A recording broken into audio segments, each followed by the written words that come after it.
ಸಿದ್ದರಾಮಯ್ಯನವರ ಬಡ್ಜೆಟ್ಟು ಎಲ್ಲರ ಕೋಪಕ್ಕೆ ಗುರಿಯಾಗಿದೆ. ಇಡೀ ರಾಜ್ಯಾದ್ಯಂತ ಅವರಿಗೆ ಶಾಪ ಆಗ್ತಕ್ಕಂಥ ರೀತಿಯಲ್ಲಿ ಮಾತಾಡ್ತಾ ಇದ್ದಾರೆ. ನಾವು ಕೂಡ ಗಮನಿಸಿದ್ದೇವೆ. ಅಭಿವೃದ್ಧಿ ಶೂನ್ಯವಾದ ಒಂದು ಆಯವ್ಯಯ ಇದು ಜನರನ್ನು ಕುಪಿತಗೊಳಿಸ್ತೀಯೇ ಹೊರತು ಸಂತೋಷಗೊಳಿಸಿಲ್ಲ.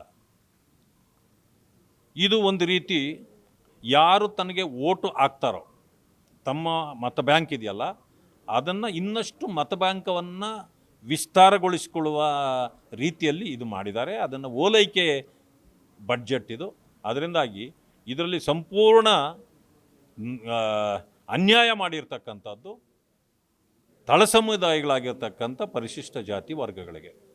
ಗ್ಯಾರಂಟಿ ಹೆಸರುಗಳಲ್ಲೇ ಇದು 5 ವರ್ಷ ಮುಗಿಸುವಂಥ ರೀತಿಯಲ್ಲಿ ಇವತ್ತು ಕಾಂಗ್ರೆಸ್ ಸರ್ಕಾರ ನಡ್ಕೊಳ್ತಾ ಇದೆ.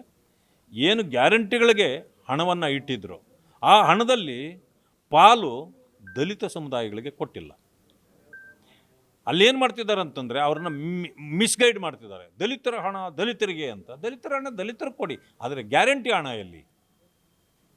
ತಪ್ಪು ದಾರಿಗಳು ಕೆಲಸ ಮಾಡ್ತಿದ್ದಾರೆ, ಅವರಿಗೆ ಅನ್ಯಾಯ ಮಾಡಿದ್ದಾರೆ, ಮೋಸ ಮಾಡಿದ್ದಾರೆ, ವಂಚನೆ ಮಾಡಿದ್ದಾರೆ. ಅದರಿಂದಾಗಿ ಇವರನ್ನು ಒಂದು ಕಡೆ ಸಾಲ ಮಾಡಿ ಪ್ರತಿಯೊಬ್ಬರ ತಲೆ ಮೇಲೆ ನಿನ್ನೆ ಯಾರ್ಯಾರು ಮಕ್ಕಳು ಜನನ ಆಗಿದೆಯೋ ಅವ್ರಿಗೆ ಗೊತ್ತೇ ಇಲ್ಲದೆ ಅವ್ರ ತಲೆ ಮೇಲೆ 1 ಲಕ್ಷ ಸಾಲ ಇದೆ.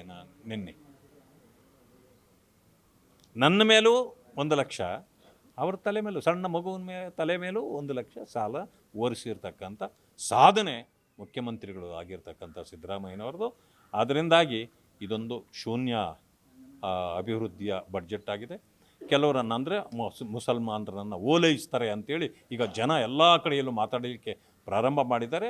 ಈ ರೀತಿ ಒಂದು ಕಣ್ಣಿಗೆ ಸುಣ್ಣ ಒಂದು ಕಣ್ಣಿಗೆ ಬೆಣ್ಣೆ ಇಡ್ತಕ್ಕಂಥ ಇದೊಂದು ದೊಡ್ಡ ಕಾರ್ಯಕ್ರಮ ಅಂತ ಮಾಡಬಾರ್ದಾಗಿತ್ತು ಇವರು.